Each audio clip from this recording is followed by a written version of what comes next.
Baik, kita akan bahas lebih lanjut pemirsa terkait dengan penetapan Kabasarnas sebagai tersangka suap oleh Puspom TNI. Telah bergabung bersama kami Abdul Fikar Hajar selaku pakar hukum pidana. Selamat malam, Pak Abdul Fikar. Selamat malam, Mbak Fani.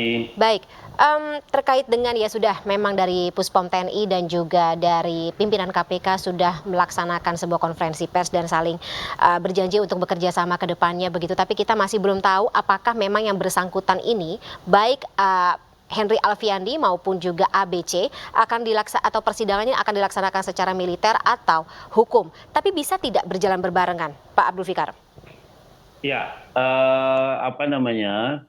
Karena subjek hukumnya berstatus militer, maka penanganan perkara korupsinya juga oleh militer, gitu. Jadi yang beda itu hanya pihak penyidik dan penuntutnya nanti.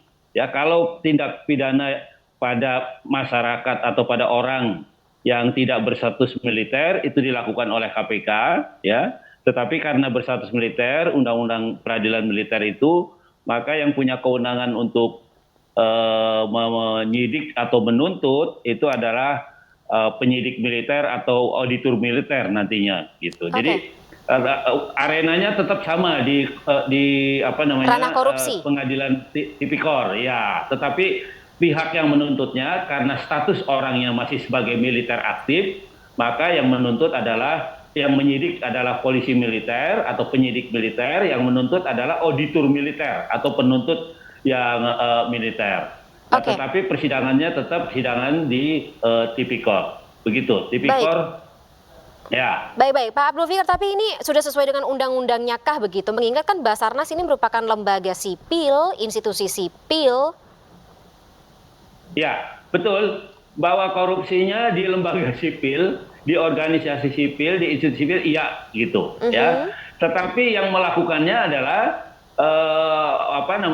subjek hukum yang berstatus militer. Gitu. Nah, undang-undang kita membedakan itu. Orang yang berstatus non militer sipil dia tunduk pada peradilan umum, pengadilan negeri, pengadilan tinggi dan seterusnya.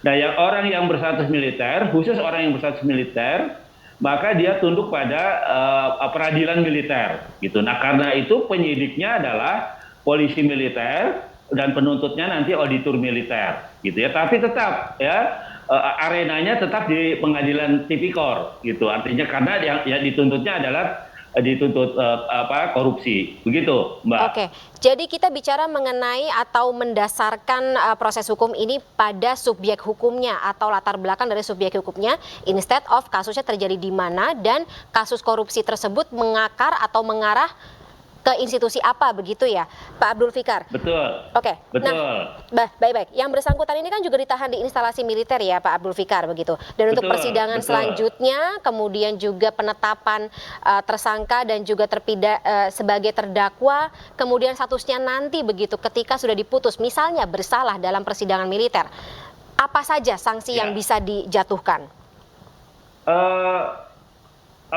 Hukum yang berbeda itu hukum acaranya. Tapi hukum materialnya sama, ya. Undang-undang korupsi tetap berlaku pada militer sekalipun. Jadi aturan Undang-Undang Tipikor dan besaran pidana yang ada dalam Undang-Undang Tipikor tersebut dijatuhkan begitu terhadap para tersangka. Betul. Betul. Sama kalau itu berlaku untuk semua golongan masyarakat. Hanya prosedurnya, ya, hukum acaranya, pidananya yang berbeda, ya, yaitu karena ini militer. Biasanya penetapan militer itu juga ada persetujuan dari atasan, biasanya begitu, ya.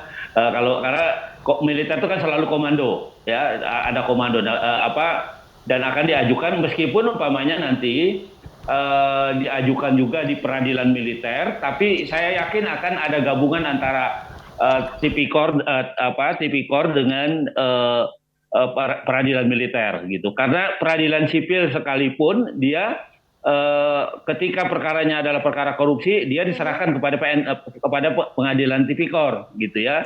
Nah, sekarang kalau pelakunya militer, saya yakin bahwa nanti PN tipikor juga yang melakukan, hanya saja nanti komposisi hakimnya mungkin akan digabung dengan hakim militer, begitu, Mbak. Oke, mungkin sedikit digarisbawahi atau mungkin bisa diinformasikan begitu aturannya termaktub dalam pasal berapa, Pak Abdul Fikar, Undang-Undang Tipikor? Kalau ya Undang-Undang Tipikor itu ya diatur di dalam Undang-Undang Tipikor ya, Iya, peradilan pasalnya? militer juga diatur. Tapi kalau kalau aturannya saya nggak hafal ya Oke. pasal berapanya. Tapi prinsipnya subjek hukum yang berstatus militer itu tunduk pada peradilan militer, Oke. gitu. Nah, di peradilan militer di Indonesia tidak melulu mengadili tindak pidana yang berkaitan dengan kemiliteran, gitu ya. Tetapi meskipun tindak pidananya tidak berkaitan dengan kemiliteran, tetapi subjek hukumnya militer, dia tetap tunduk pada pengadilan militer, ya. Meskipun hukum materialnya adalah undang-undang korupsi juga, gitu. Undang-undang tindak pidana korupsi juga yang akan diterapkan oleh pengadilan militer. Begitu, Mbak. Oke, saya masih memilah-milih begitu terkait dengan bagaimana kita memapping aturan hukum. Ya. Tapi ini terkait dengan subjek yang tidak tersangkut atau tidak tidak berada dalam payung hukum Undang-Undang Tipikor itu sendiri, begitu ya?